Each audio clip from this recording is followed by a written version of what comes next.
Assalamualaikum warahmatullahi wabarakatuh, sahabat beriman.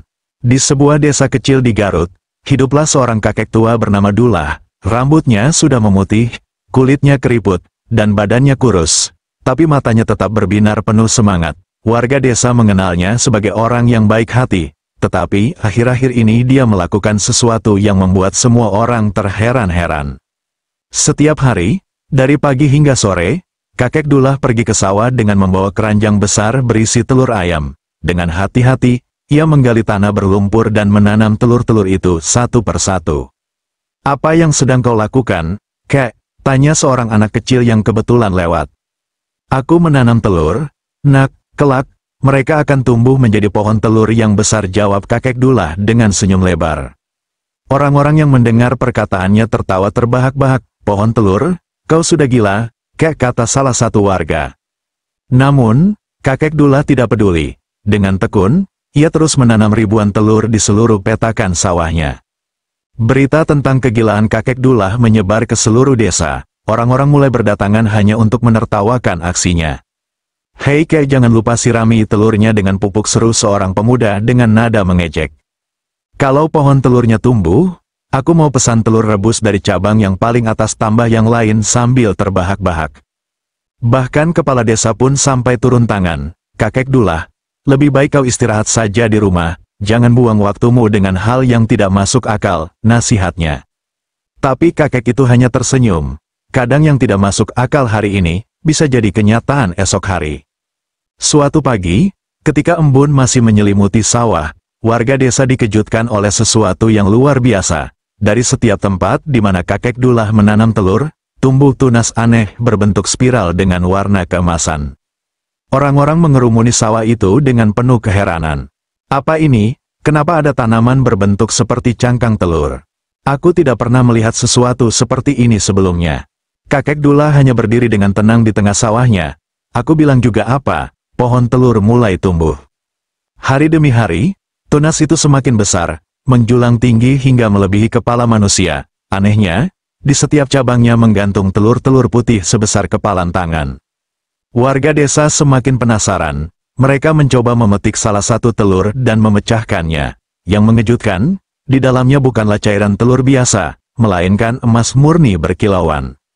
"Astaga, ini emas!" teriak seorang warga. Desa yang tadinya mengejek kakek Dullah kini berubah menjadi hiruk-pikuk penuh ketamakan. Kabar tentang pohon telur ajaib ini menyebar ke seluruh Garut, bahkan sampai ke telinga orang-orang kaya di kota. Para pedagang, pejabat, dan orang-orang serakah mulai berdatangan untuk mengambil keuntungan dari pohon telur emas itu.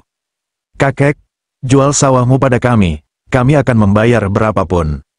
Atau, lebih baik kau serahkan telur-telur ini kepada pemerintah, biar kami kelola dengan baik."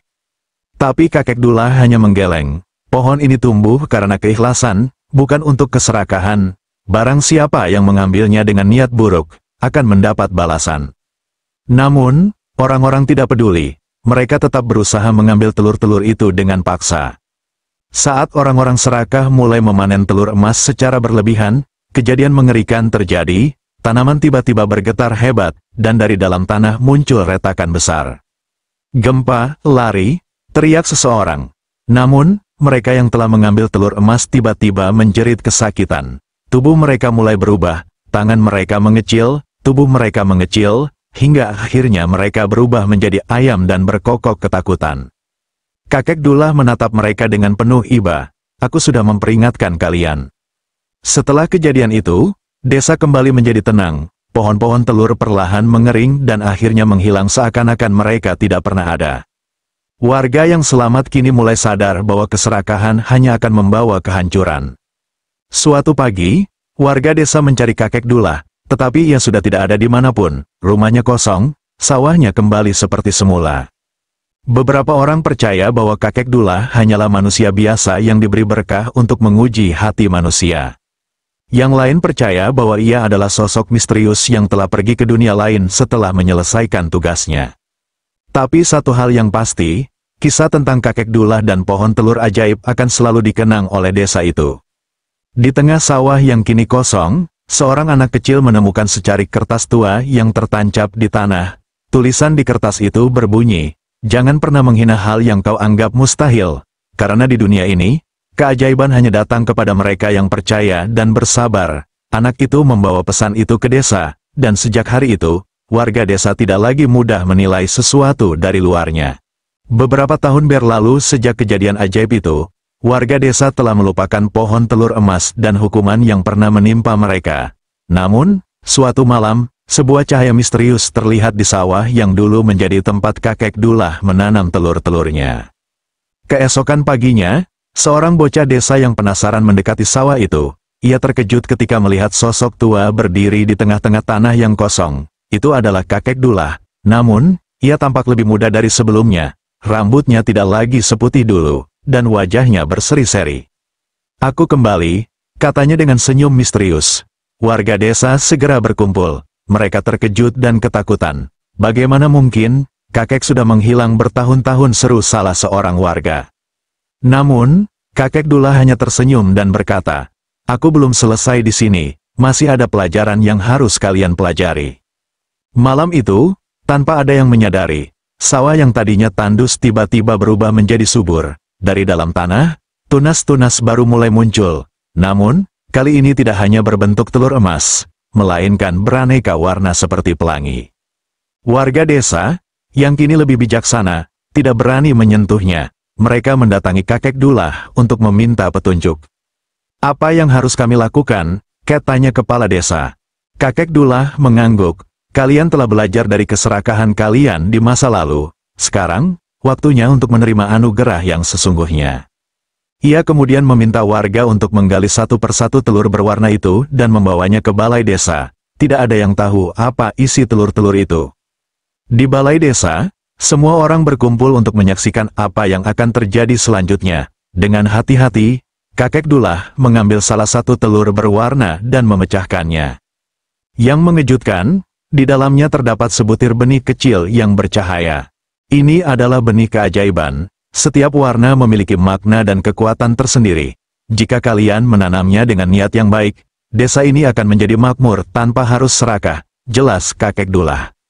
Setiap keluarga mendapatkan satu telur untuk ditanam. Seiring berjalannya waktu, benih-benih itu tumbuh menjadi pohon yang berbeda-beda. Ada yang menghasilkan buah yang dapat menyembuhkan penyakit, ada yang memberikan kayu yang tidak bisa terbakar, dan ada pula yang dapat menghasilkan air bersih tak terbatas. Desa yang dulu sering kekurangan makanan dan air, kini menjadi desa yang paling makmur di seluruh Garut.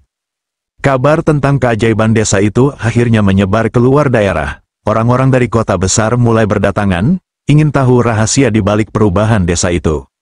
Beberapa di antara mereka datang dengan niat baik, tetapi banyak juga yang masih tamak, ingin memiliki benih ajaib untuk diri mereka sendiri. "Kami ingin membeli pohon-pohon ini, kami akan membayar dengan harga yang sangat tinggi," kata seorang saudagar kaya. Namun, kakek Dullah menatap mereka dengan tajam. "Kalian tidak mengerti. Ini bukan sesuatu yang bisa dibeli dengan uang. Ini adalah hasil dari keikhlasan dan kerja keras warga desa." Tapi saudagar itu tidak peduli. Diam-diam, ia dan anak buahnya mencoba mencuri beberapa benih di tengah malam. Saat para pencuri itu menggali dan mengambil benih dari tanah, tiba-tiba langit berubah menjadi gelap, angin kencang bertiup, dan suara gemuruh terdengar dari dalam bumi. Benih yang mereka ambil bergetar hebat, dan sebelum mereka sempat melarikan diri, tubuh mereka mulai berubah. Dalam hitungan detik, mereka berubah menjadi pohon dengan akar yang mengikat tubuh mereka ke tanah. Warga desa yang melihat kejadian itu hanya bisa menghela napas. Kakek benar, keserakahan akan selalu membawa kehancuran. Sejak saat itu, tak ada lagi yang berani mencoba mencuri benih-benih ajaib itu. Setelah semuanya kembali tenang, kakek Dullah kembali menghilang tanpa jejak, tidak ada yang tahu kemana perginya. Tetapi di tengah sawah, sebuah batu dengan tulisan muncul. Keajaiban hanya datang kepada mereka yang sabar, ikhlas, dan tidak tamak. Jangan biarkan keserakahan merusak berkah yang telah diberikan kepadamu. Desa itu pun hidup dengan damai dan penuh berkah. Dan kisah tentang kakek Dullah menjadi legenda yang diceritakan dari generasi ke generasi.